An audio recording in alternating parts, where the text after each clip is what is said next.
Hello everyone, very good afternoon. स्वागत है आप सभी का नर्सिंग अड्डा 24/7 में। मैं विवेक कुमार शर्मा आप सभी का स्वागत करता हूं आपके अपने यूट्यूब चैनल पर। जैसा कि आप सभी को पता है, आरआरबी नर्सिंग सुपरिटेंडेंट के फॉर्म अभी स्टार्ट हो चुके हैं। मैं आपको एक बार पूरी खबर बता देता हूं, जिसको नहीं पता है अभी तक क्या चल रहा है, पूरा के मतलब सिस्टम क्या है वो बता देता हूं। देखो, आरआरबी नर्सिंग सुपरिटेंडेंट 2024 में टोटल पोस्ट थी 713। टोटल कितनी पोस्ट थी? 713। लेकिन इस बार कितनी है? 2025 में जो पोस्ट आई है वो है 272। 272 पोस्ट जो है वो इस बार आई है, जिन पर एप्लीकेशन फॉर्म स्टार्ट हो चुका है। और लास्ट डेट जो है वो लगभग 8-9 सितंबर के आसपास जो है वो डेट लास्ट डेट रहने वाली है। तो आपको इससे पहले पहले अपना फॉर्म भरना चाहिए। जोन वाइज वैकेंसी आई है, अलग अलग जोन में अलग अलग जो है वो वैकेंसियां देखने को मिली है। लेकिन अब पता है एक मेन चीज क्या हो रही है कि सर सेंटर कहां आएगा। कि भाई जैसे मान लो किसी ने मुंबई जोन से भरा है कि एग्जाम जो सेंटर है कि वो एग्जाम कहां लगेगी आपकी, कि एग्जाम का जो सेंटर है वो कहां आएगा, किस जगह आएगा। ये बहुत सारे बच्चों का जो है वो डीएम्स भी आ रहे हैं, इंस्टाग्राम पर भी, अलग अलग यूट्यूब चैनल पर या लिंक जो मैसेज आते हैं उनके थ्रू भी मुझे मैसेज मिल रहे हैं। तो देखो, पिछली बार भी मैंने आपको ये बात बताई थी और इस बार भी देखो, एक तो मैं बताता हूं आप लोगों को कि आपको जो भी मैं सूचनाएं दूंगा या दे रहा हूं वो एकदम ऑथेंटिफाइड देता हूं। ये नहीं कि चलो हवा में कुछ भी फेंक दिया। पिछली बार भी सारी खबर जो दी थी एकदम रियल थी, इस बार भी सेम वही। पिछली बार 33 बच्चों का सिलेक्शन हुआ था, इस बार उससे भी ज्यादा सिलेक्शन होगा। 33 स्टूडेंट्स का सिलेक्शन हुआ था आरआरबी नर्सिंग सुपरिटेंडेंट 2024 में, जिनका हम लोग बहुत जल्दी फैसिलिटेशन प्रोग्राम भी करने वाले हैं। तो देखो, एग्जाम का सेंटर कहां आएगा। जैसे मान लो किसी ने मुंबई जोन से भरा है, सर मान लीजिए आप में से किसी ने मुंबई जोन से भरा है, या किसी ने मालदा से भरा है, हाँ, या किसी ने कोलकाता से भरा है, तो क्या उनका सेंटर वहीं आएगा जहां से जिस जोन से भरा है? तो मैं आप लोगों को बता दूं, ऐसा नहीं है। कभी भी ये नहीं है कि आपने मुंबई से भरा तो आपका मुंबई आएगा, या आपने पटना से भरा तो आपको पटना आएगा, या मालदा से भरा तो मालदा आएगा, कोलकाता नहीं।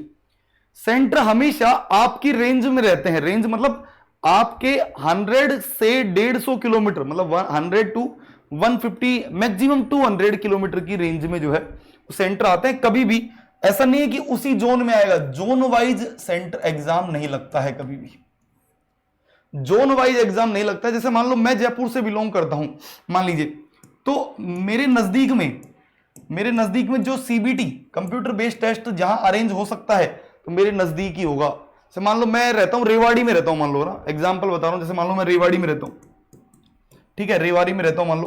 तो अब मान लो रेवाड़ी में कहीं सीबीटी का अरेंजमेंट नहीं है, तो ये बच्चे कहां एग्जाम देने जाएंगे? नोएडा, क्योंकि नोएडा में बहुत अच्छा टीसीएस पूरा वो तो, हाँ वहां तो हब है, आईओन डिजिटल जोन पूरा का पूरा हब है वहां पे तो सीबीटी के लिए। तो मतलब अपनी रेंज में होता है, कभी भी उस जोन में नहीं होता है। जैसे आप दिल्ली से हो या आपका सब मुंबई लगेगा, नहीं, कभी भी जो ऐसा सेंटर नहीं आता। सेंटर आएगा 100 से 150 किलोमीटर रेडियस की रेंज में आता है, मैक्सिमम बता रहा हूं ये मैं। कि ऐसा नहीं कि आप राजस्थान से हो तो आपको सब जो है वो मुंबई देने के लिए जाना होगा, नहीं, ऐसा कहीं भी नहीं है। आपकी नियर बाई रेडियस आता है। जैसे जयपुर अगर अरेंजमेंट है, और इसमें देखो एक बात याद रखना, जो जल्दी फॉर्म भरता है ना, इसमें क्या होता है, प्रेफरेंस होता है जल्दी के हिसाब से।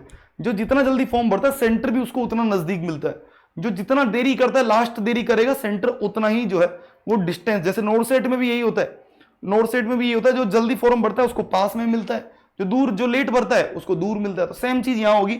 रेवाड़ी जैसे मान लो है तो नोएडा मिलेगा। तो यहां पर मैं आपको बता देता हूं रेंज कितनी होती है, 100 से 150 किलोमीटर की रेडियस रेंज होती है। कभी भी उस जोन में नहीं जाना होता कि मुंबई जाना पड़ेगा यार, ये मैं आपको बता देता हूं। उसके अलावा देखो, मैं आपको बता देता हूं, पिछली बार आप लोगों ने रिजल्ट अभी पूरा चल रहा है, आप लोग देख रहे हैं, डेली वीडियोस भी आ रहे हैं, पॉडकास्ट भी हम लोग उनके लोगों के कर रहे हैं। लेकिन उन लोगों ने भरोसा किया, इस बार आप करके देखिए। पिछली बार 33 सिलेक्शन हुए, किसी कोचिंग से नहीं हुए। आप पूरे यूट्यूब को खोल के देख लीजिएगा। बट नर्सिंग अड्डा ने 33, बिहार सीएचओ में 500 सिलेक्शन से ज्यादा, 572 शायद पूरा 572 नंबर है पूरा, जो हमारे पास गूगल सीट पर। अच्छा, आप में से बहुत सारे लोगों को लगता है कि यार ये तो सब चीज झूठ हो सकती है, तो वो मेरे से डायरेक्ट कांटेक्ट कर सकते हैं। मैं आपको उन कैंडिडेट से मिलवा भी सकता हूं, बात भी करवा सकता हूं, और लिस्ट भी दिखवा सकता हूं। तो इस बार आप लोगों के लिए आरआरबी नर्सिंग सुपरिटेंडेंट का बैच स्टार्ट हो रहा है, 2.0 बैच। अब देखो, इसमें खासियत क्या है, इसमें नर्सिंग और नॉन नर्सिंग दोनों आने वाली है। ये न्यू बैच स्टार्ट हो रहा है कब से? 4 सितंबर से। कब से स्टार्ट हो रहा है? 4 सितंबर से स्टार्ट होने वाला है। लेकिन इसमें आज क्या है, क्योंकि आज मंथ एंड है, महीना खत्म होने जा रहा है ऑलमोस्ट 30-31। तो यहां पर आप क्या कर सकते हैं, अगर आप इस बैच में जुड़ रहे हैं तो वाई नाउ पर क्लिक करिएगा। कूपन कोड क्या लगाना है? Y930 कूपन कोड लगाइए। और आपको ये 1700 रुपए में बैच जो है वो मिल जाएगा। अगर आप सभी के एग्जाम की तैयारी कर रहे हैं, RML, जिपमेर, KGMU, SGPJ, तो फिर नर्सिंग महापैक पर आज आप लोगों को ट्रिपल वैलिडिटी मिल रही है। वाई नाउ पर क्लिक करिएगा, कूपन कोड क्या है Y930 और यहां अप्लाई करेंगे तो आपको 3149 में आपको बैच मिल रहा है, 82% डिस्काउंट 18 मंथ के लिए। कोड याद रखिएगा Y930 कोड यूज करिएगा। और एक नंबर भी बता दिया मैंने 9958776247, इस नंबर पर आप कॉल करके संपूर्ण जानकारी ले सकते हैं। Thank you so much.